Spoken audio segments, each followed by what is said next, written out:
TNT গেটের সামনে, বগুড়া। রোমের বাদশা কাইসার হংকারে বলে, রে সৈন্যরা, এরা দুই ভাই কি বলতেছে? বলে, ভাবো না, দুই ভাইয়ের মধ্যে ছোট ভাই আগে দেখতে যাবার চাই, আপনি হুকুম দিলেন মেজো ভাই, কিন্তু ছোট ভাই তো আগে যাবার চাই। এবার রোমের সৈন্য বলতেছে, তুই কি দেখতে পারিসনি তোর বড় ভাই আগুনের চুলায় পুড়ে ছাই হয়ে গেল, এরপরেও তুই কেন এত আগে যাবার চাস? ছোট ভাই চিল্লায় বলে, যত আগে ডেকসির মধ্যে নামবো তত আগে আমি জান্নাতে যাব। বাগান মেজো ভাইকে তেলের ডেকসির মধ্যে ফেলে দেওয়া হলো, একদিকে গোস্ত একদিকে হাড্ডি চইলা যায়। এমন সময় কাইসার হুঙ্কার মেরে বলতেছে, 3 জনের মধ্যে 2 জনকে হত্যা করা হলো, এরপরেও তো তারা আল্লাহ নবীকে ছাড়ে না, এখন কি করা যায়? একে ডেকসির মধ্যে ফেলে দিলেও এও তো একই অবস্থায় চলে যাবে, কারণ কিছুক্ষণ আগেই আগে যাওয়ার জন্য যে পাড়াপাড়ি করছে। এবার খ্রিস্টান পাদ্রী বলে, জাহাপনা, এইভাবে মুসলমানের ঈমান নষ্ট করা যাবে না। মুসলমানের ঈমান কে যদি নষ্ট করতে চান তাহলে এই মুসলমানের দায়িত্ব আপনি আমার উপরে ছাইড়া দেন। রোমের বাদশা বলে, ওই তেলের ডেকসির চাইতেও কি কোনো কঠিন শাস্তি তোমার কাছে আছে? পাদ্রী বলতেছে, 17 বছরের একটা সুন্দরী মেয়ে আছে আমার ঘরে, ওই মেয়ের আগুনে আমার এই মুসলমান যুবককে আমি ছাইড়া দিবার চাই, দেখতে চাই যে মেয়ে মানুষের আগুনের কাছে তার ঈমানটা কেমনে রক্ষা করে। একটা হলো ডেকসির আগুন, গরম তেল, আর একটা হলো মেয়ে মানুষের আগুন। মেয়ে মানুষের আগুন বুঝেন? সুন্দর নারী দেখলে পরে আমার দিল দেওয়ানা করে, ওলে ওলে ওলে ওলে। আমাদের বাংলাদেশে শুরু হয়ে গেছে, যেরকম কথা ঠিক কিনা? আমাদের যুবকগুলোর হাতে ভিডিও মোবাইল দিয়ে দক্ষিণ পাড়া উত্তর পাড়া 4 মাথা 3 মাথা। যাদের হাতে ভিডিও মোবাইল আছে, আমি ওই সকল যুবকদের বাবাকে বলি অনুরোধ করে পায়ে হাত দেয়া, যে আপনার ছেলেটা ভিডিও মোবাইল কিনছে, ওরে ভিডিও মোবাইল না দেওয়ার হাতে একটা রিভলভার দেন, একটা রিভলভার দেন। 2-4 দিন অপরাধ করে ধরে থানার যাবে, জেলত যাবে, ধরে কোন ঠিক কিনা, তাও বাঁচবে। কিন্তু ভিডিও মোবাইল দিচ্ছেন তো মরছেন। ওই মেমোরি কার্ডের মধ্যে কি ঢুকায় রাখছে আপনি কোনদিন দেখছেন?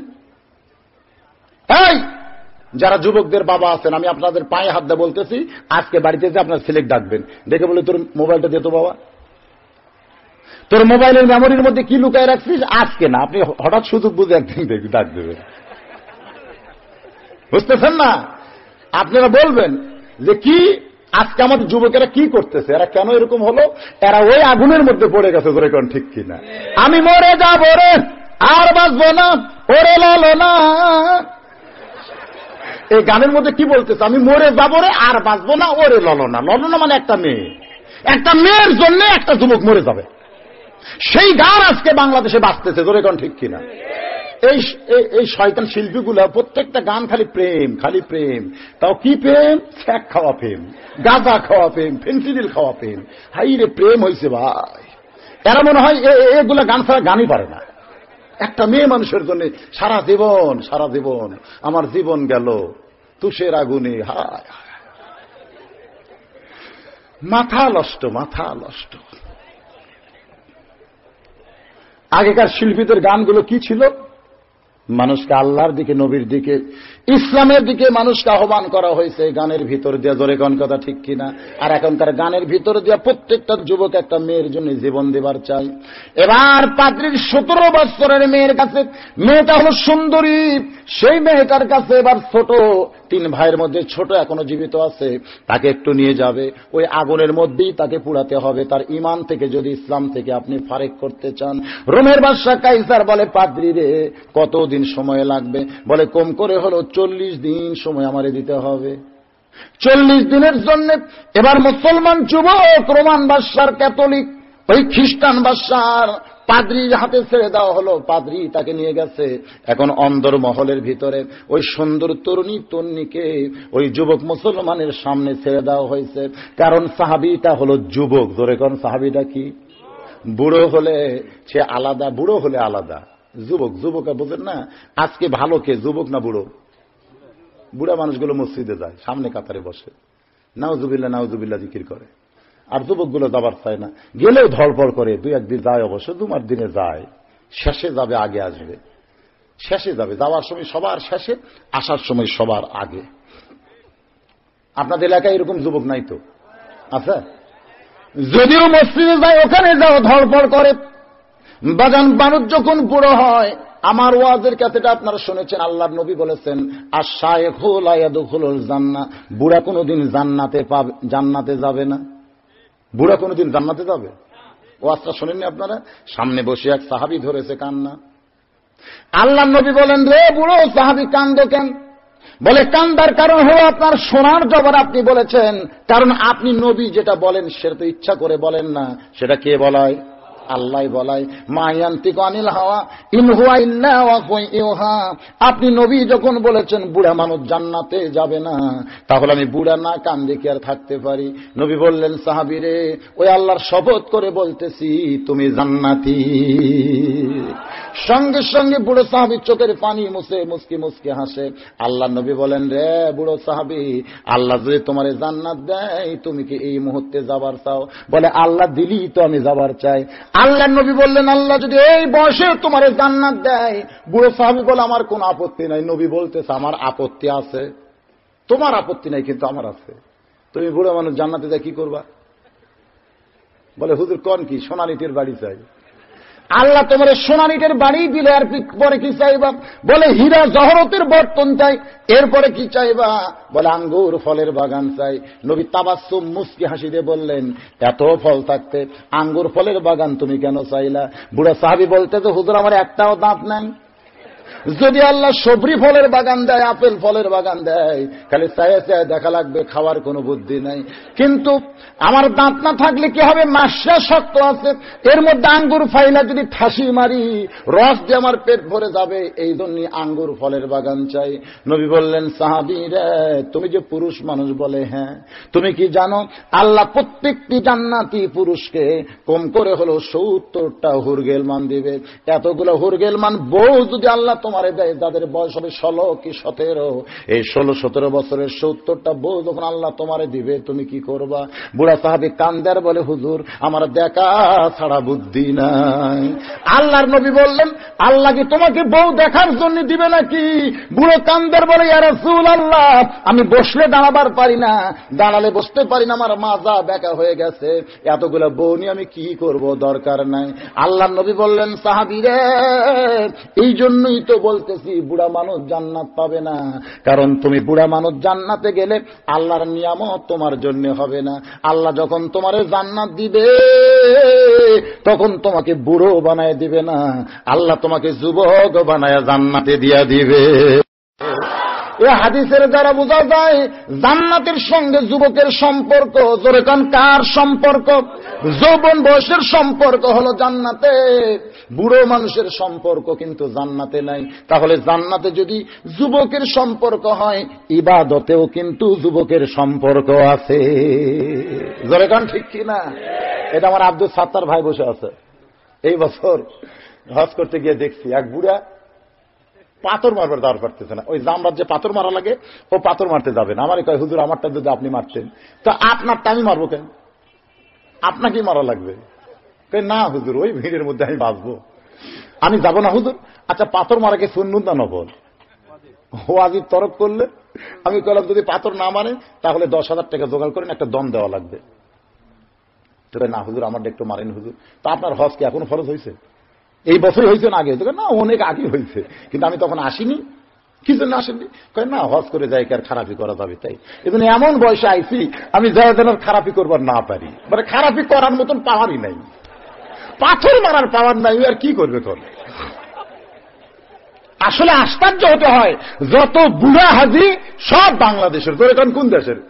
বাংলাদেশের হাজিরাই বুড়া বেশি, লোলবাড়ি পারে না, তারা গেছে হজ করতে। হজ করা হলো সবচাইতে কঠিন আমল, কিন্তু ওখানে পাথর মারতে পারতেছে না। ওখানে পেশাব করতে গেলে মিনাই, মুজদালিফায়, আরাফায়, কি মনে করতেছেন পেশাব করা? আসলে আরাফার ময়দান যে হাসরের ময়দান, একেবারে চূড়ান্ত রূপ। পেশাব লাগছে করবে? এটা কি বাংলাদেশ পাশে যে রেল লাইনের ধারে যাবে আর মাল বার করবে না? করবে। এটা বাংলাদেশ না সৌদি আরব, খালি পুলিশ ঘুরতেছে, মিলিটারি ঘুরতেছে। ধরে এখন ঠিক কিনা? পেশাব করার জায়গা খালি পেশাব খানায়। এখন আপনাকে জোরে লাগছে, আপনি কি করবেন? লাইন ধরে আছে 70 জন, দয়া নাই, দয়া নাই। বুড়া দাদুর কামতে আমি ওই কি মর, মানে হাসরের ময়দানে কেউ যেমন কেন না, ওখানেও তাই।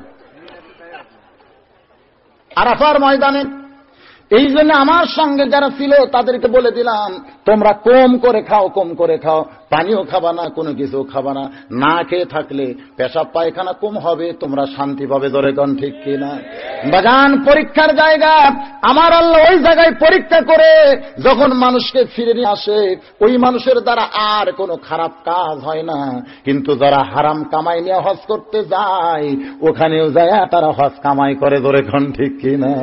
আমি দেখছি অনেক লোক ওখানে গিয়ে ঘুম পাড়তেছে, হেরেমের মধ্যে এক ওয়াক্ত নামাজ পড়লে 1 লক্ষ রাকাত নামাজের সওয়াব পাওয়া যায়, তারপরও সেখানে অলসতা করতেছে। আমি যেটা বলতে চাচ্ছি, মানুষের একটা বয়সের সম্পর্ক আছে না নাই? তাহলে ইবাদতের সঙ্গে যুবকের একটা সম্পর্ক রাখতে হবে। বাংলাদেশের সরকারি চাকরি যদি আপনি করতে যান, আপনার একটা বয়সের সময় আছে, দাম আছে। আপনার সার্টিফিকেট যতই ভালো হোক না কেন, আমার সার্টিফিকেট তো সব ফার্স্ট ক্লাস। এখন যদি আমি সরকারি চাকরি করতে চাই, দিবে না, কারণ সরকারি চাকরি একটা বয়স আছে। আমার সব ফার্স্ট ক্লাস সার্টিফিকেট আমি দিয়ে ইন্টারভিউ বোর্ডে, এখন দেখে বলতে সার্টিফিকেট তো ভালোই হুজুর, কিন্তু চোখের খবর কি? খবর কি? কান আস্তে করে শোনে না, জোরে করে শোনে। তো মাজার খবর কি? বলে 8 ঘন্টা বসে থাকলে মাজা টানে ধরে। হাতের খবর কি?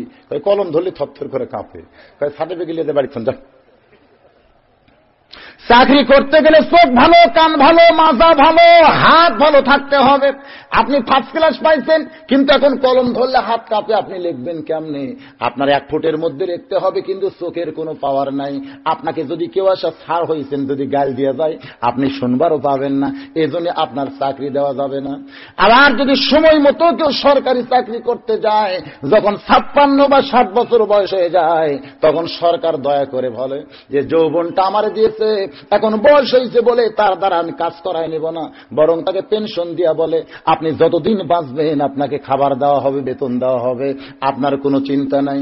বাংলাদেশের সরকারকে যৌবন বয়স দিলে, বৃদ্ধ বয়সে সরকার যেমন পেনশন দেয়, ভাতা দেয়, যৌবন বয়সে যারা ইবাদত শুরু করবে, বুড়া বয়সে যদি ইবাদত ঠিক মতো করবার না পারে, ওই যৌবন বয়সের ইবাদতের সওয়াব আল্লাহ তার আমলে দান করে দেয়। কিন্তু বুড়া বয়সে যদি চাকরি করবার, চাকরি হবে? বুড়া বয়সে সব নামাজ পড়বার গেছে। একদিন দেখে মুয়াজ্জিন আসে না, ইমাম বলতেছে মুসল্লিকে, বাবা আযান দিবার পারেন? পারি বাবা, পারি। তো যান একটু আযান দেন। ওই যা শুরু করছে, আল্লাহু আকবার, আল্লাহ মাথা, আল্লাহু আকবার। ইমাম সুন করে বলতেছে আল্লাহ বা দাঁত ডাকেন? বলে আমার দাঁত নাই, আমার দাঁত নাই। কারণ আরবি অক্ষর উচ্চারণ করতে গেলে দাঁতের দরকার আছে না নাই? সামি আল্লাহু লিমান হামিদা বলার পরে মাজা থেকে, আপনার কোমর থেকে মাজাটা সোজা করতে হবে, সেজদায় যাবেন, সেখান থেকে আপনাকে আবার পুরোপুরি বসতে হবে, আবার সেজদায় যাইতে হবে, সেখান থেকে মাটি থামাগুড়ি দিয়ে না কতগুলো লোক এই হাত মাটি ঠেসি দিয়ে উঠতেছে, কিন্তু 2টা হাঁটুর উপরে হাত দিয়ে আপনাকে উঠতে হবে। আপনি যখন ঠিক মতো নামাজ পড়তে পারবেন তখন মসজিদে আপনি গেলেন না, যখন বুড়া হয়ে গেছেন তখন আল্লাহ ঠিক মতো কবার পারেন না, ঠিক মতো রুকু সেজদাও করতে পারেন না। এমন সময় কেউ যদি আল্লাহর ইবাদত করতে যায়, সরকারি চাকরি যেমন তার জন্য ভাগ্যে হয় না, আল্লাহর রহমতও সেই ব্যক্তির ভাগ্য পড়বে না। ধরে কোন ঠিক কিনা? তাহলে ইবাদতের সম্পর্ক কখন? যখন যৌবন, ধরে কোন, যখন কি যৌবন বয়সে যুবকের সামনে সুন্দরী মেয়েটাকে যখন পাদ্রী ছাইড়া দেয়, এবার পাদ্রীর মেয়েটাকে পাদ্রী বলে দিছে জাবিয়ার কাপড় খুলবি, জাবিয়ার কাপড় খুলবি, কারণ ওই যুবকটাকে আল্লাহ রাসূল থেকে আলাদা করতে হবে। আল্লাহ রাসূল থেকে আলাদা করতে না পারলে রোমের বাদশার কাছে কিন্তু আমি পুরস্কার পাবো না। এমন ভাবে মেয়েটারে মন্ত্র দিয়া এইবার যুবতী মেয়ে যুবক সাহাবীর ঘরে যখন ঢুকছে, আল্লাহর কোরআন সামনে এসে বলতেছে সাহাবী রে, তোর সামনে কেউ যদি ন্যাংটা হয়েও থাকে তোর কোনো চিন্তা নাই, কারণ কোরআন বলতেছে কুল্লিল মুমিনিনা ইয়াগুদ্দু মিন আবসারিহিম, মুমিন পুরুষ যারা হবে তাদের নজর থাকবে নিচের দিকে। ওই সাহাবী চোখ বন্ধ করে আর কোরআন তেলাওয়াত করে, ওয়াইজা তুলিয়াত আলাইহিম আয়াতুহু জাদাতুহুম ঈমানান। কোরআনের মধ্যে এমন একটা পাওয়ার আছে, যেই পাওয়ারের কারণে আল্লাহ তার ঈমানের জজবা বাড়ায়া দেয়। যখন আপনার একান্ত একা একা আপনি চলবেন, ওই সময় আপনি কোরআন তেলাওয়াত করবেন, দেখবেন আপনার মনের মধ্যেও প্রশান্তি, দুনিয়ার কোনো ভয় থাকবে না। ধরে কোন ঠিক কিনা? একদিন হয়তো একলাই রাস্তায় পড়ে গেছেন, কেউ নাই, কেউ আপনার সঙ্গে নাই, আলো নাই, বাতিও নাই, লাইটও নাই, মানুষজনও নাই। ওই সময় আপনি কোরআন তেলাওয়াত করবেন আর হাঁটবেন, দেখবেন রাস্তাও ক্লিয়ার, কোনো ভয়ও কলিরাই থাকবে না। এটা আমার জীবনে বাস্তব প্রমাণ পাইছি আমি। কোরআন তেলাওয়াত করতে হবে। জোরে কোন কি করতে হবে? ওয়াইদা তুলিয়াত আলাইহিম আয়াতুহু জাদাতুহুম ঈমানান। সুবহানাল্লাহ। কোন কোরআন তেলাওয়াত করতে পারেন নাকি? হ্যাঁ, কথা কয় না কেন? এই ছোট্ট একটা বাচ্চা কইলো পারি, তুমি পারো? তুমি একটু দাঁড়াতো বাজান, তোমার চেহারাটা দেখেন দেখেন দেখেন দেখেন, এত ছোট একটা বাচ্চা কয় আমি পারি, আর আপনারা কথা কইলেন না। কে রে, এই মালটা কোন পেটের থেকে বাড়াছে? সুবহানাল্লাহ। কোন এর মা বড় ভাগ্যবান, আর বাপ বড় ভাগ্যবান। এত ছোট একটা বাচ্চাকে আমি পারি, আর আপনারা সাহস করে বলতে পারলেন না। এটাই জন্যই বললাম, মা যদি ভালো হয়, সন্তান ভালো হয়। বাগান বসো, বস, তোমার জন্য দোয়া করি, তুমি আমার চাইতে 100 গুণ বড় বক্তা হও, আলেম হও। আল্লাহুম্মা আমিন, আল্লাহুম্মা আমিন। এর মা ভালো রে, এর মা কিন্তু বয়লার না, খোঁজ না দেখেন। মা যদি ভালো হয়, সন্তান ভালো হবে। প্রাসঙ্গিক কথা বলতেছি, 4 বছরের ছেলে আব্দুল কাদেরকে নিয়ে গেছে মাদ্রাসায়। ধরে গান কোথায়? হিজাবের অন্তরাল থেকে মা বলতেছে, আমার সন্তানকে একটু কোরআনের তালিম দেওয়া লাগবে। মাদ্রাসার মহতামিম বলতেছে, মা বিপদে যারা পড়ে তারাই তো এরকম মাদ্রাসায় দেয়, যাদের বাপ নাই, যারা গরিব, তারাই মাদ্রাসায়। ধরে গান ঠিক কিনা? আপনি আইছেন, আপনার স্বামী জীবিত নাই, একটা এতিম বাচ্চাকে নিয়ে আইছেন মাদ্রাসায় দিতে। মা, আমরা এতিমকে পালার জন্যই তো মাদ্রাসা খুলেছি। এখানে একটা মাদ্রাসা আছে না নাই? দেখবেন এতিম, অনাথ, গরিব, ন্যাংরা, কানা সব এই জায়গা। মেডিকেল কলেজে ন্যাংরা আছে, কানা, সাইজ শাকিব খানের মতন, আর এই জায়গা। এটা বাংলাদেশের প্রেক্ষাপটে হয়, কিন্তু আসলে সৌদি আরবের একটা মক্তব আমি দেখলাম, যেখানে খাদিজার বাড়ি, উম্মুল মুমিনিন মা খাদিজার বাড়ি যেখানে ছিল, যেই বাড়িতে আল্লাহ রাসূল কিছুদিন ছিলেন, ওই খাদিজার বাড়ি এখন বানানো হয়েছে মক্তব। জোরে কোন কি বানানো হয়েছে? মক্তব বানানো হয়েছে। এই মক্তবের যিনি প্রিন্সিপাল, বাংলাদেশের টাকায় 4 লক্ষ টাকার চাইতে বেশি বেতন পায়। একটা মক্তবের প্রিন্সিপাল 4 লাখ টাকার বেশি বেতন পায়। আর যেগুলো বড় মাদ্রাসা আছে, তার প্রিন্সিপালের বেতন কত? আর আমাদের বাংলাদেশে মক্তবের প্রিন্সিপাল মক্তবের হুজুর মাস গেলে 1200 টাকা কেশিয়ারের গাল ফুলে। আগে গাল ফুলে না, যেই মাসের বেতন দেওয়া লাগবে কেশিয়ারের কথা কয় না, আর কথা কয় না। হুজুর খালি পাশে পাশে ঘুরতেছে। কেশিয়ার কিন্তু 3 পাস। গ্রামের মাতব্বর, তেলতেলা গোয়েন্দার অক বানাচ্ছে কেশিয়ার। মসজিদের কেশিয়ার, মাদ্রাসার কেশিয়ার, পরেশগার লোককে বানানো দরকার। বলেন ঠিক কিনা? যাই বেটা নামাজ পড়ে গেল সভাপতি। এখন ইমাম সাহেবের নাই কোনো গতি, মাস গেলে ওর কাছে বেতন পাওয়ার যায়। সভাপতির আক্কেল আছে, ইমামের দাম ওই বুঝে, নামাজই পড়েন, তাই ইমামের দাম কি বুঝবে? ঠিক আছে, এখন না 4 মাথার দেখা করো, বেতন নিবার কাছে হুজুর 4 মাথার দেখা করো। আচ্ছা 4 মাথার দেখা লাগবে কেন? তুই ইমাম সাহেব ব্যাগ লিয়ে 4 মাথার বসে আছে। সভাপতির কোনো খেয়ালই নাই, সভাপতি সপ্তপতি মার্কেটে ঘুরতেছে। ইমাম 1 ঘন্টা বসে থাকার পরে একজন বলতেছে, হুজুর ব্যাগ না বসে আছেন। আজকে বেতন দেওয়ার দিন ভাই রে। সভাপতি বলছে এখানে দেখা করো, আমি এসে বসে আছি, কিন্তু সভাপতির পাত্তাই নাই। সন্ধ্যার সময় এসে দেখে হুজুর টুকতেছে। হুজুর খুব চেষ্টা করছিলাম, আজকে আপনাকে বেতন দেব, নামাজ পড়ে আপনারা বেতন নেন, কি করবেন কন? বেতন আজকে দিবার চাইছিলাম, কিন্তু টাকা যে আমার খরচ হয়ে গেল, ধরেন 50-60 টাকা নেন। জুতিয়া থাকলে ওর চাপাত গোড়া দিক বাড়ি মারো ফরজ। ধরে কোন ঠিক কিনা? বাগান বাস্তব কথাই আমি আপনাদের বলতেছি। মাদ্রাসার কেশিয়ার, মসজিদের সভাপতি, কেশিয়ার সদস্য, পরেশগার লোকদেরকে বানাতে হবে। ধরে কোন কথা ঠিক কিনা? যারা আলেমের গুরুত্ব দিবে, ইমামের গুরুত্ব দিবে। একটা মক্তবের কথা বললে এমন কথা বললাম। এবার আব্দুল কাদেরকে দিয়া মা চলে আইছে বাড়িতে।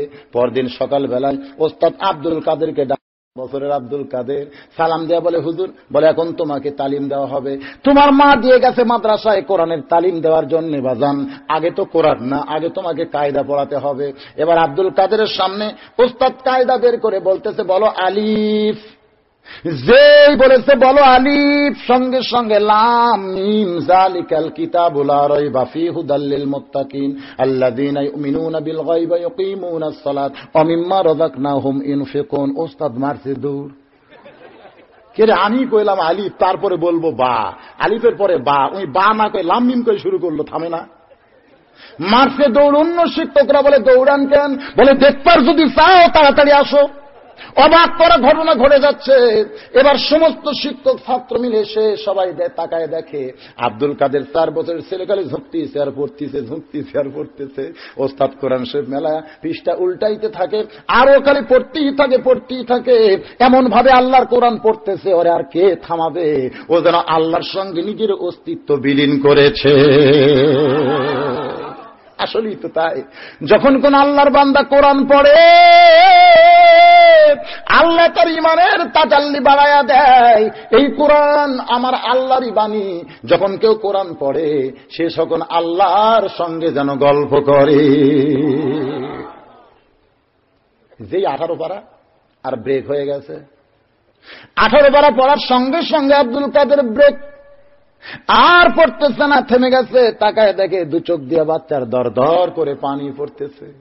ওস্তাদ বুকের মধ্যে নিয়ে সমস্ত শিক্ষক সহ মায়ের বাড়ির দরজায়, উম্মুল খায়ের ফাতেমা আব্দুল কাদের জিলানীর মা, এবার মাদ্রাসার মুহতামিম দরজা থেকে এতিমের মতন ডাক দিচ্ছে, মা গো, এমন কি সন্তান তোমার পেটে ধরছো মা, যেই শয়তান সন্তানকে আলিফ বলার পরে আর বা বলার দরকার পড়ে না, লাম মিম বলে এক টানে 18 পারা কোরআন আমাদের শোনায়া দেয়। এমন সন্তান তুমি কেমনে উদরে ধারণ করলে মা? আব্দুল কাদের জিলানীর মা হেজাবের অন্তরাল থেকে, ও বাবা জিরা, আমার আব্দুল কাদের যখন পেটে ছিল আমি সব সময় কোরআনের তেলাওয়াত করতাম, কারণ আমি হইলাম 18 পারা কোরআনের হাফেজা। আমি সব সময় কোরআন তেলাওয়াত করতাম। আমার আব্দুল কাদের যখন দুনিয়াতে আইছে, আব্দুল কাদেরকে কোলে নিয়ে আমি কোরআন তেলাওয়াত করেছি। আব্দুল কাদের যখন কান্দে, আমি তখন কোরআন তেলাওয়াত করে করে তার কান্না থামাইছি। আব্দুল কাদের যখন রাত্রিবেলা আমার বুকের কাছে মুখ দিয়ে ঘুমাবার চাই, আমি তখন কোরআন তেলাওয়াত শোনায় শোনায় তারে ঘুমাইছি। আমার মনে হয় আমার 18 পারা কোরআন তেলাওয়াত আব্দুল কাদের ওই কোলের মধ্যে আমার বিছনায় শুয়ে শুয়ে শোনার কারণে 18 পারা কোরআনের হাফেজ হয়ে গেছে। বাজান, মা যদি ভালো হয় সন্তান ভালো হবে, আর মা যদি খারাপ হয় তাহলে সন্তান খারাপ হবে। আজকে আমাদের বাংলাদেশে কিছু ডিজিটাল মার্কা মা বাড়াইছে, জোরে কোন ঠিক কিনা? কি মার্কা মা? ডিজিটাল। সন্তানকে শিখাইতেছে টাটা টাটা। কি যে যুগ হইল ভাই, যে সন্তানকে শিখাতে হবে সালাম কালাম, জোরে কোন ঠিক কিনা, তারে শিখাইতেছে টাটা। আর ময়নাক শিখাইছে সালাম। একটা বাড়িতে যাবেন, ময়না আসসালামু আলাইকুম, আসসালামু আলাইকুম, আর সন্তানকে শিখাইছে টাটা, বলা লাগবে বাই বাই। এটা হলো ডিজিটাল মার্কা মা, জোরে কোন কি মার্কা মা? মাজান, যেটা বলতেছিলাম, আল্লাহর কোরআন তেলাওয়াত যুবক করতেছে আর মেয়েটা সামনে খালি সাজতেছে, সামনে খালি সাজতেছে। জোরে কোন কি করতেছে? তোর সাইজা লাভ কি? তোর দিকে যদি না তাকাই তোর সাইজা লাভ কি? আজকে এই শহর দিকে গ্রামের কোন মেয়ে যদি বেপর্দা হয়ে সাইজা গুইজা রাস্তায় বের হয়, আর একটা যুবক যদি সেই মেয়েটার দিকে না তাকায়, আপনারা বলেন তো ওই মেয়েকে আর সাজবে? পরদিন এক মেয়ে বলতেছে, কি ব্যাপার, সাইজা গুইজা বেড়া যাবি না? লাভ নেই, লাভ নাই রে, গতকাল গেছিলাম, এক মরদ আমার দিকে তাকাইনি। তো কেউ যদি আমার দিকে না তাকায় আমি সাইদা লাভটা কি? তাহলে যুবকগুলো যদি কোরআন মোতাবেক নিজের আমল করে, মেয়েরা সাইদা গুইজা রাস্তায় এসেও কোন লাভ পাবে না, ধরে কোন ঠিক কিনা? তারা পাগলি হওয়ার পিছনে কারণ তো যুবকেরা। মেয়েরা পাগলি হয়নি, একেবারে ড্রেসিং টেবিলের সামনে বসে খুর দিয়ে ভুরু চাঁচতেছে। কেন আল্লাহ দাও, ভুরু চাঁচার কি দরকার? খুর দিয়ে ভুরু ওটি আবার চিকুন করে ভুরু পেন দেওয়া পড়তে চিকুন করে ভুরু বানাইছে। আল্লাহ দাও ভুরার সয়েজ হচ্ছে না, ওই চিকুন করে ভুরু বানায়, নাম দিয়েছে শাবনুর ভুরু। কপালে সূর্য ফোঁটা দিয়ে মুখে লিপস্টিক দেয়, বুকের অন্য গলাত মাফলা বানাইছে। জোরে কোন ঠিক কিনা ভাই? এরা কি আসলে ভালো না পাগলি? এই যে ডোমের গাঁও গিয়া দেখেন, ডোমের গাঁও আপনাদের দূরে না কাছে? আমি একবার ডোমের গায়ে ওয়াজ করতে গিয়ে দেখি বেগুন লাগাইছে, বেগুন বেগুন তো বেগুনের মধ্যে খেড়ের বুন্দা দিয়ে ওই আপনার উপরে একটা আবার ওই যে কালো হাঁড়ি দিছে, মাথার উপরে কালো হাঁড়ি, তাতে আবার চোখ দিয়ে চোখ বানাচ্ছে, মুখ বানাইছে। তাই আমি বেগুনওয়ালা ভাইকে বললাম, এইটা কি? হুজুর আপনি তো বোঝেন না, মানুষের চোখ এতই খারাপ হুজুর, সরাসরি যদি বাগুনের দিকে তাকায় বলে এত বাগুন, তাহলে পোকা ধরবে। তো এই জন্য হাঁড়ি দিছে যেন চোখটা আগে হাঁড়িত পড়ে, ওই যে বুন্দার উপরে হাঁড়ি দিছে, চোখ হাঁড়িত পড়ে, তারপরে বেগুনের দিকে তাকাইলে আমার বেগুনও তার পোকা ধরবে না। আমি চিন্তা করলাম সর্বনাশ, একটা বেগুন বাঁচানোর জন্য একটা কালো হাঁড়ি দিছে, আর আমাকে রে পুরুষের কি কোনো আক্কেল নাই, তার বউ বাঁচানোর জন্য একটা কালো বোরকা দেওয়া দরকার, তোর এখন ঠিক কিনা? কেন বাগুনের দাম বেশি না বউয়ের দাম বেশি? যেই যুবক সুন্দরী বউকে নিয়ে ডিসকোভার উপর ফিল্ডিং মারতেছে, আমি সেই যুবককে বলতেছি তোমার বউকে একলাই? যেই যুবক তার বউকে নিয়ে হুন্ডার চড়ে ফিল্ডিং মারতেছে, বউ খালি সাইজ হয়ে পিছনে বসে আছে, ওই বউকে আর একলাই? ওই বউ কিন্তু 10 জনের বউ, ধরে কোন ঠিক কিনা? যারা দেখতেছে তারা খালি কি গেল রে, কি গেল রে, দিনে দেখছে আর রাত্রেবেলা কাপড় নষ্ট করছে, ধরে কোন ঠিক কিনা? ওর বউয়ের সাথে এই যুবকের স্বপ্ন দোষ হয়েছে। তাই যুবকদের বলে, এই যুবক তোমার বউ যদি একলাই করবার চাও, তোমার বউয়ের গায়ে কালো হাঁড়ি বোরকা দাও, ধরে কোন ঠিক কিনা? কেউ যদি তোমার বউয়ের না দেখে, তুমি একলাই দেখো ঘরের মধ্যে, তুমি যদি একলা তোমার বউ নিয়ে থাকবার চাও। আর যদি মনে করে 10 মিলে করি কাজ, তাহলে করো, করো, সবলিখটা করো। একটা দাঁতের ওয়াজ দিতে কি কন? আর যুবক বউ ফেসাং মানাবে, ফেসাং। আমার বউ আমার একলা, আর জোরে গান ঠিক কিনা? অন্য কাউকে আমি বেপর্দা করে ভাগ দিব না।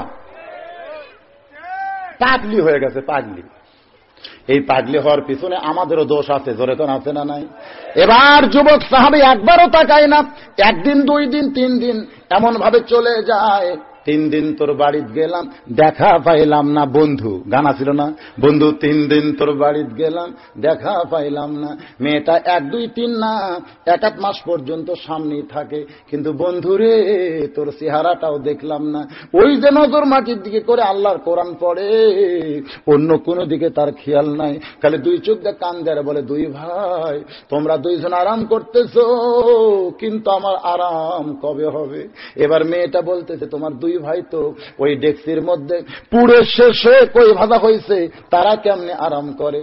যুবক কান্দের বলে, রে মহিলা তুমি বুঝতে পারবা না, ইমানের পাওয়ার যার কলিজার ভিতরে, এই পাওয়ারে আল্লাহ এমন একটা চক্ষু তৈরি করে দেয়, যেই চক্ষু দিয়া দুনিয়াতে বেশে আল্লাহর জান্নাত দেখতে পায়।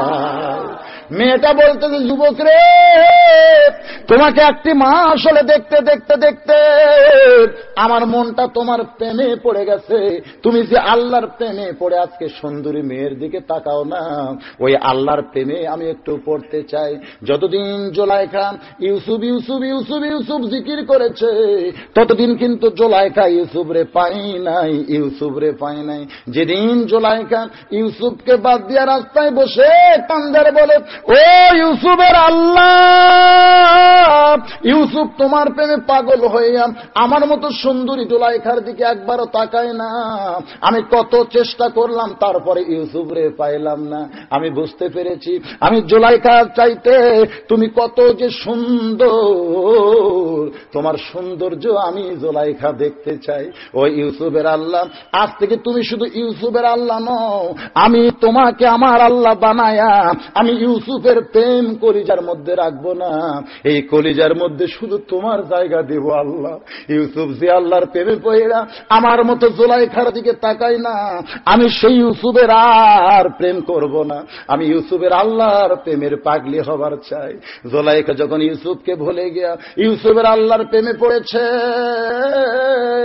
এমন সময় আল্লাহ ডাকতে বলে, ইউসুফ রে আমি আল্লাহ জুলাইখাকে তোর জন্য কবুল করে নিলাম। মাল্লাহুল মাওলা ফালাহুল কুল, কেউ যদি মাওলার হয়ে যায় কুল মাখলুক আমার আল্লাহ তখন তার গোলাম বানায় দেয়। ওই ইউসুফের সঙ্গে জুলাইখার বিয়ে হয়েছে। একদিন ইউসুফ এসে জুলাইখাকে ডাকতেছে, জুলাইখা দরজা খুলো, দরজা খুলো। জুলাইখা দরজা খোলে না, দরজা খোলে না। ইউসুফ নবী দরজা ধাক্কা দিয়া ভিতরে গিয়ে দেখে জুলাইখা সেজদায় পড়ে কাঁদতেছে। পিছন দিক থেকে ইউসুফ ডাকে, জুলাইখা, যে ইউসুফকে দেখার জন্য তুমি পাগলি ছিলে, আজকে সেই ইউসুফ তোমার পাশে দাঁড়িয়ে গেল, তুমি কি একটা বার ইউসুফ রে দেখবা না? কিছুক্ষণ পর সেজদা থেকে মাথা তুলে জুলাইখা কান্দে আর বলে, স্বামী গো, ওই আল্লাহর প্রেমে যখন জুলাইখা পইরা যায় তখন দুনিয়ার কোন ইউসুফের খেয়াল জুলাইখার কলিজায় থাকে না।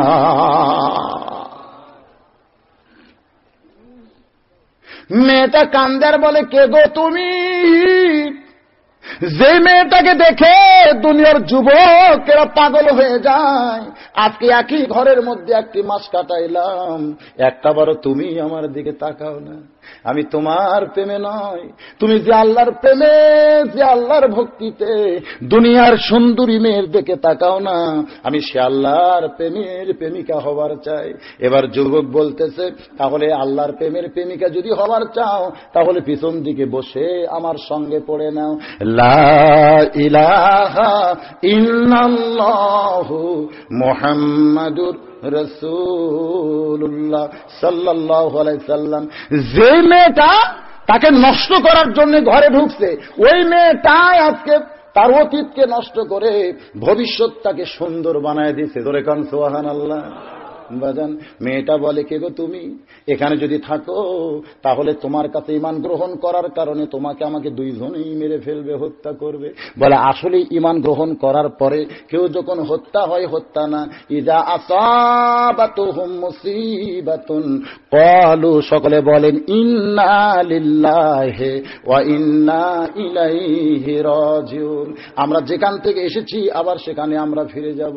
মেয়েটা বলতেছে, না, এখান থেকে আমরা চলে যাব, এখান থেকে চলে যাব।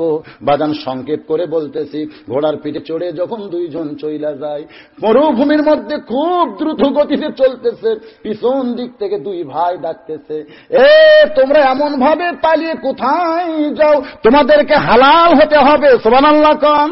কারণ একজন যুবতী আর একজন যুবক হালাল করতে গেলে তাদেরকে বিবাহ বন্ধনে আবদ্ধ হতে হবে। পিছন দিকে দুই ভাইটা তাকায় না, বারবার যখন ডাকতেছে পরিচিত কণ্ঠ মনে করে একবার পিছন দিকে তাকায় দেখে ওই দুইটা ভাই ঘোড়া নিয়ে আসতেছে। ধরে কোন সুবহানাল্লাহ। বলে, ভাইজান, আপনারা দুনিয়াতে কোত্থেকে আইলেন? বলে, মা আহাদান ইয়াদখুলুল জান্নাতা ইউহিব্বু আন ইয়ারজি ইলা দুনিয়া ফায়াক্তাল আশারা মাররাতান লিমা ইয়ারা মিনাল কারামাতি, রাওয়াহুল বুখারী কিতাবুল মাগাজি। ভাইজান, আসলে এখানে দাওয়াতটা আমার ড্রাইভার নিয়েছে।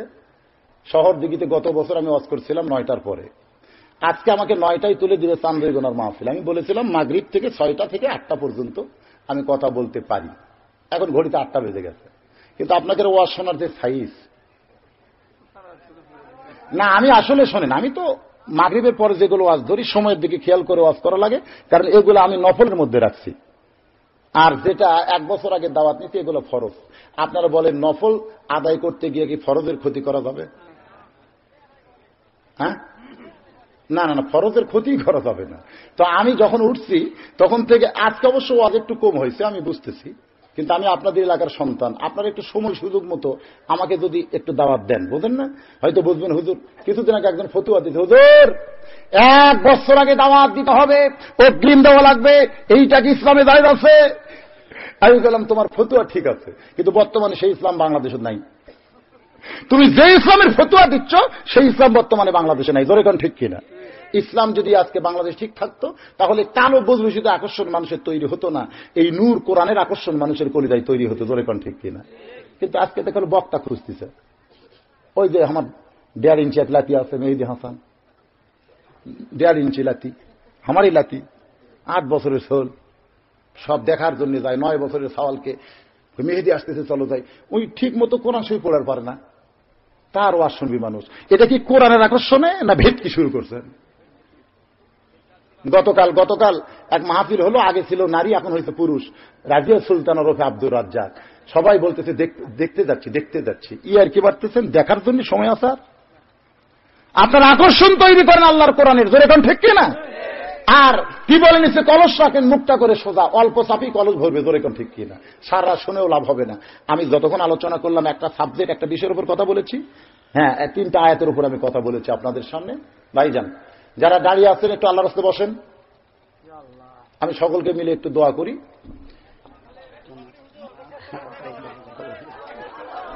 আরো করা লাগবে? আচ্ছা ঠিক আছে। হ্যাঁ আমি করতেছি। তবে শোনেন, আপনারা যেমন আমাকে আরো ওয়াজ করতে বলেন, আমি করার জন্য স্বীকার করলাম, আপনাদেরকে একটা স্বীকার করা লাগবে। এখন আপনাদের কাছে গামছা যাবে, রুমাল যাবে, 10 পারেন, 20 পারেন, 50 পারেন, 100 পারেন। আপনারা সেই রুমালের মধ্যে দান করবেন, কিঞ্চিত হলেও দিবেন, বঞ্চিত করবেন না। হ্যাঁ, আগে ওয়াজ পরে দিবেন, ও আমরা দেখছি বহুদিন। হ্যাঁ চাদর নিয়ে গামছা নিয়ে ভিতরে ঢোকো বাবা, ভিতরে ঢোকো, আল্লাহর রাস্তায় ঢোকো, একটু জিকির করেন লা ইলাহা ইল্লাল্লাহ, লা ইলাহা ইল্লাল্লাহ, লা ইলাহা ইল্লাল্লাহু ইল্লাল্লাহ, ইল্লাল্লাহু ইল্লাল্লাহ, লা ইলাহা ইল্লাল্লাহ। চাদর নিয়ে গামছাতে ঢোকা যায় না? নাই, লোক নাই। হ্যাঁ 10 পারেন, 20 পারেন, 50 পারেন, 100 পারেন। ওয়াজের আমলটা কি দেখেন। আমি একটা ছোট্ট ওয়াজ আপনাদের শোনাই ভাই, আজ তো লম্বা টম্বা ওয়াজ ধরে যাচ্ছে না। হ্যাঁ কি, কোন ডাল? হ্যাঁ বলতেছি। হ্যাঁ রে বাবা, আপনার চাদরের দু একটা ওটা বসাবার করলেন কেন? যারা দান নিতে যাবে তারা উঠুক, আপনার বসে থাকবেন। হ্যাঁ হাতে বার করেন, 10 পান, 20 পান, 50 পান, 100 পারেন। ভাই জান একটু মহব্বতে এটা আলোচনা, এই যুবকেরা মাহফিল করতেছে, ইচ্ছা করলে এই জায়গায় গত বছর কি হয়েছে, এই জায়গায় কি হয়েছে, গত বছর এখানে কি হয়েছে? হ্যাঁ লালন, তো এবার কি হচ্ছে? তাহলে এই যুবকেরা তো লালনের দিকে যায় নাই, এই যুবকেরা তো গান বাজনার দিকে যায় নাই, এরা তাফসিরুল কোরআন মাহফিল করেছে। জোরে গান ভালো করছে না খারাপ করছে? তাহলে সেই যুবকদেরকে আপনি যদি 10টা টাকা দেন, এটা আপনার দুনিয়ার না আখিরাতের? আল্লাহর নবীর কাছে গরীব সাহাবী চলে আসছে, একটু খেয়াল করেন। গরীব সাহাবী এসে বলতেছে, ইয়া রাসূলুল্লাহ, আল্লাহর রাস্তায় আমাকে একটু সহযোগিতা করেন। আল্লাহর নবী বললেন, সাহাবী রে, তুমিও যা আমিও তাই, তুমি যেমন গরীব, আল্লাহ আমারে গরীব করছে, এই মুহূর্তে তোমাকে সাহায্য দিবার মতন আমার কিছু নাই। গরীব সাহাবী মনটা খারাপ করে যখন চলে যাবার চাই, আল্লাহর নবী বলেন, সাহাবী রে, তোমাকে এমন এক ব্যক্তির কাছে আমি পাঠাবার চাই, যার কাছে গেলে তোমার মনটা খারাপ হবে না, বরং তোমাকে অনেক দান করে দিবে। এবার গরীব সাহাবী আল্লাহর নবীর কাছে বলে, ইয়া রাসূলুল্লাহ, তাহলে আমি কার কাছে যাব? আল্লাহর নবী বললেন, ওসমানের কাছে যাও। আপনারা আনমনা হচ্ছেন কেন? কথাটা গুরুত্ব দিয়ে শোনেন। ওসমানের, বসেন, যারা দান চাচ্ছে তাদেরকে দিবেন, আপনারা বাদ বাকি লোক বসে পড়েন। ভাই বেয়াদবি করেন না, যাবেন কোন দিকে, যাচ্ছেন কোথায়? ওয়াজ শুনে লাভ নাকি? আবু জেহেল সারা রাত ওয়াজ শুনেছে দাঁড়িয়ে, আবার সকালবেলায় নবীর বিরুদ্ধে আন্দোলন করছে, ধরে কোন ঠিক কিনা? তো আপনারা ওয়াজ শুনবেন, আবার এখনই যখন কিছু বলা হচ্ছে আন্দোলন কি আল্লাহর বিরুদ্ধে করবেন? তাহলে ওটা বসা করেন, যাচ্ছেন কোন দিকে? প্রত্যেকটা ধাপে ধাপে আপনারা তো কবরের দিকে হাঁটতেছেন, ভয় লাগে না? ওয়াজ শুনে লাভটা কি? ভয় করতে হবে? বাজান যেটা বলতেছিলাম, ওসমান গনির দরবারে গিয়া এবার গরিব সাহাবী দেখতেছে সন্ধ্যার সময় ওসমান গনি সলতাটা টেনে টেনে ছোট করতেছে, আলো একটু বেশি হয়েছে, এই আলোটা টেনে টেনে ছোট করতেছে। গরিব সাহাবী মনে মনে চিন্তা করে, আমার বাড়িতে এর চাইতে বেশি আলো জ্বলে, আমি কোনোদিন তো আলো ছোট করি না, আজকে যখন আলো কমাইতেছে, হলো কৃপণ ব্যক্তি। জোরে কোন কি ব্যক্তি? এই কৃপণ ব্যক্তি কোনোদিন গরিবকে দান করবে না। ওই গরিব সাহাবী ফিরে এসে বলে, ইয়া রাসূলুল্লাহ, এমন এক কৃপণের কাছে আমার পাঠাইলেন হুজুর, যে সন্ধ্যার সময় একটু আলো বেশি হয়েছে, সে আলো টেনে টেনে আলো কমায় দেয়। আল্লাহর নবী বললেন, সাহাবী রে, আবার ওসমানের কাছে যাও। ওই গরিব সাহাবী আবার ওসমানের কাছে গিয়ে দেখতে পায় বালুশ ফেটে তুলা ঘরের মেঝেতে পড়ে গেছে। যে বালুশে শুয়ে থাকে ওসমান, ওই বালুশটা ফাইটা তুলা ঘরের মাঝাতে পড়ে গেছে। ওই তুলাগুলো খোঁটায় খোঁটায় বালুশের মধ্যে ওসমান গনি তুলতেছে। গরিব সাহাবী মনে মনে কয়, আমার বালুস ফাইটা যদি তুলা এমন ঘরের মাঝাই পড়তো, আমি সামটা দিয়ে ঝাড় দিয়া বাহিরে ফাইলা দিতাম। কিন্তু ওসমান যখন এই তুলাগুলো খোঁটায় খোঁটায় বালুসের মধ্যে তুলতেছে, এই ওসমান কৃপণ ব্যক্তি, জোরে কন কি ব্যক্তি, এই ওসমান আমারে কোনোদিন দান করবে না।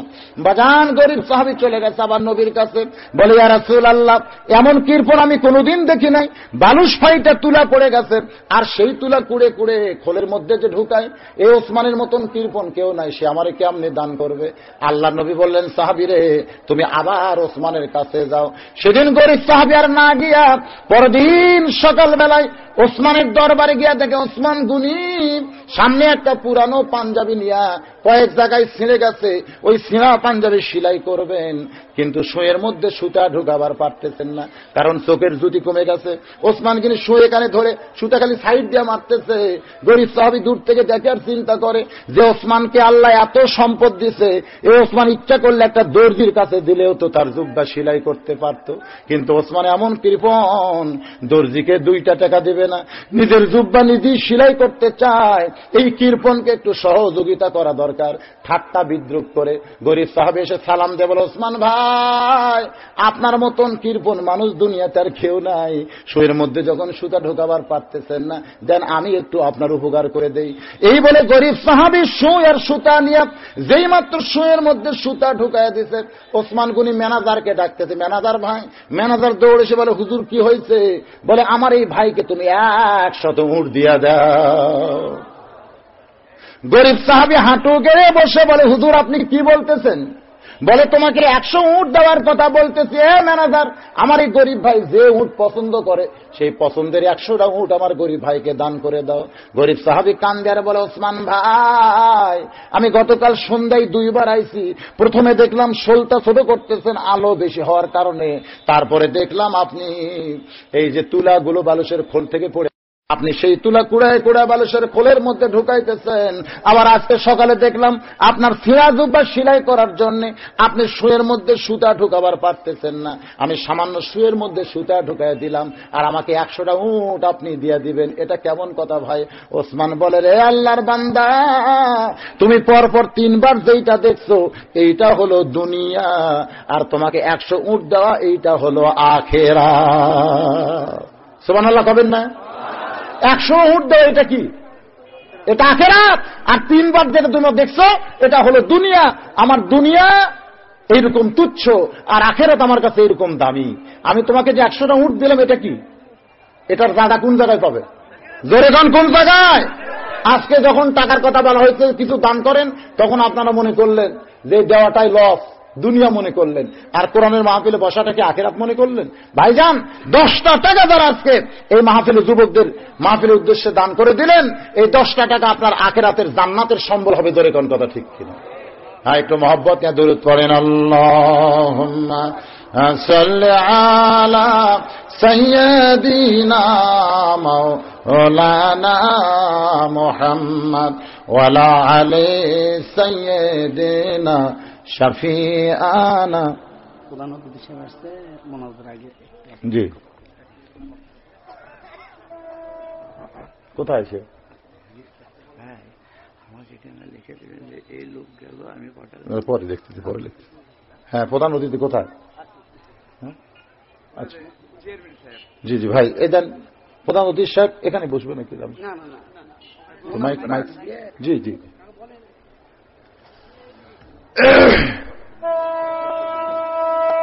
الله ربي من كل ذنب واتوب اليه لا حول ولا قوه الا بالله العلي العظيم اللهم صل على محمد وعلى ال محمد كما صليت على ابراهيم وعلى ال ابراهيم انك حميد مجيد اللهم بارك على محمد وعلى ال محمد كما باركت على ابراهيم وعلى ال ابراهيم انك حميد مجيد। আমাদের ইমামের কাছে কোরআন ছিল, জোরে গান কি ছিল? কোরআন থাকার কারণে সে বুঝতে পারল আল্লাহ ছাড়া অন্য কাউকে রুকু সেজদা করা যাবে, এই জন্য ঢুকতে হবে খাটো দরজা দিয়ে, মাথা দিয়ে সবাই ঢুকছে। কিন্তু আমাদের ইমাম দেখলেন কোরআন আমার কাছে আছে, আমি অবশ্যই ঢুকবো, কারণ খলিফা আবুল মনসুর যখন দাওয়াত দিচ্ছে, তবে আমাকে আগে ঢুকাইতে হবে পা। জোরে কেন কি ঢুকাইতে হবে? এরকম স্বৈরাচারীকে আগে কি দেখার লাগবে? পাও। সবাই যারা বোঝে না, যাদের কাছে কোরআন নাই, তারা মাথা দিচ্ছে, কিন্তু আমাদের ইমাম সাহেব পা দিলেন, পা দিয়ে ঢুকলেন। আসলে আমরাও এরকম বিপদ আপদে যদি পড়ে যায়, আমাদের ঢোকার বুদ্ধি আছে না নাই? যখন আছে না নাই? তিনি যখন পা দিয়ে ঢুকলেন, উজির নাজির মন্ত্রী যারা রাজ দরবারে ছিল, তারা সবাই বলতেছে আলেমরা কিছুই জানে না, আলেমরা কিছুই জানে না, কোন জায়গায় কিভাবে সম্মান করা লাগবে এইটা আলেমরা জানে না। যেমন বাংলার একজন ব্যাকরণের বাগধারায় উল্লেখ করেছিল, মোল্লার দৌড় মসজিদ পর্যন্ত, একটা মৌলবি খুব বেশি গেলে মসজিদে যাবার পারবে, এর বাহিরে যাবার পারবে। এই কিছুদিন আগে আমাকে একজন কইছে, মানে আমাকে ভাত খাবার নিয়ে যায় থেকে ডাইনিং টেবিল আর চেয়ার সেট করছে। তো আমারে বলতেছে হুজুর বসেন। আমি বললাম না ভাই, আমি তো ডাইনিং টেবিলে চেয়ারে বসে খাবো না, কারণ আল্লাহ রাসূল বলেছেন পা ঝুলাইয়ে খাওয়া হলো ইহুদি নাসারাদের চরিত্র। তো আমি চেয়ারে বসে ডাইনিং টেবিলে খাবো না। তখন সাইড থেকে একজন বলতেছে ওল্ড মডেল রে হুজুর, ওল্ড মডেল। আমি বললাম যে মডেলই হয় বিছনা পাড়ায় দাও, দস্তরখানা বিছাই দাও, যে মডেলই হয়। তখন সাইড থেকে একজন বলতেছে এখন কি যে বিপদ হলো, দস্তরখানা কোথায় পাই? তো একজন বলতেছে আছে আছে, আমি আনতেছি। এই সব খাবার তরকারি সব ঠিক করে রাখছে, কিন্তু ওই লোক তার দস্তরখানা নিয়ে আসতেছে না। কেরে এত ঠান্ডা হয়ে যায়, জানে না কেন? তো সাইড থেকে একজন বলতেছে যে আনতে তো গেছে, কিন্তু দস্তরখানা সুটকেসের মধ্যে রাখছে। তো সুটকেসের মধ্যে রাখছে কেন? বলে খুব সুন্দর করে ফুল তুলে দস্তরখানা বানাইছে, তো সেটা আপনার সামনে দিবে। তো সুটকেসের মধ্যে রাখছে, সুটকেস খুলুক, তালা মারছে হুজুর। তো তালা খুলুক, সোলানি তো খুঁজে পাচ্ছে না। ওখান থেকে যাওয়ার পর লোকটার এবং লোকটার বউ সমানে সোলানি খুঁজতেছে, তালার সোলানি কোন জায়গায়, চাবি কোন জায়গায় খুঁজে পাচ্ছে না। আমি তখন আফসোস করে বললাম হাই রে, নবীর সুন্নত দস্তরখানা তাই রাখছে সুটকেসের ভিতরে, তাত মারছে তালা। বর্তমানে সোলানি খুঁজে পাওয়া যাচ্ছে না। আর কাফের বেঈমানের ডাইনিং টেবিল খেলে হাসতেছে, ধরে কোন ঠিক কিনা? কাফের বেঈমানের ডাইনিং টেবিল খেলে বারান্দাত বলতেছে আয় আয় এদিকে আয়, আর নবীর সুন্নত দস্তরখানা সুটকেসের মধ্যে থুয়ে দে, তার তালা মার বুঝি মনে করেন সোলানি না পাস। আজকে আমাদের অবস্থা হয়েছে তাই। আমরা ওই মডেল যদি নবীর কথা বলি, কোরআনের কথা বলি, অনেকে আমাদেরকে কথা বলবে, ধরে কোন কথা ঠিক কিনা? তো বাদশার খলিফার রাজ দরবারে উজির নাজির বলতেছে মৌলবীরা কিছুই জানে না। আসলে মৌলবীরা জানে কি জানে না? খায়রুকুম মান তাআল্লামাল কুরআন ওয়া আল্লামা। আল্লাহ রাসূল বলেছেন ওই ব্যক্তি সবচাইতে বেশি জ্ঞানী যে আল্লাহর কোরআন পড়েছে এবং অপরকে পড়ায়। আলেমদেরকে সম্মান দেবেন, ইজ্জত দিবেন, আল্লাহ আপনাদের সম্মান দেবে। রাসূল বলেছেন আলেম হও, না হলে আলেমের বাপ হও, না হলে আলেমের শ্বশুর হও। কি হও? আপনারা আলেমের সাথে মেঘ বিয়ে দিবেন, মেঘ বিয়ে দিবেন। কিছুদিন আগে এক যুবক বলতে, হুজুর বিবাহ করার সময় আমার দাড়ি ক্লিন শেভ ছিল, শাকিব খানের মতন আমার ঢপ,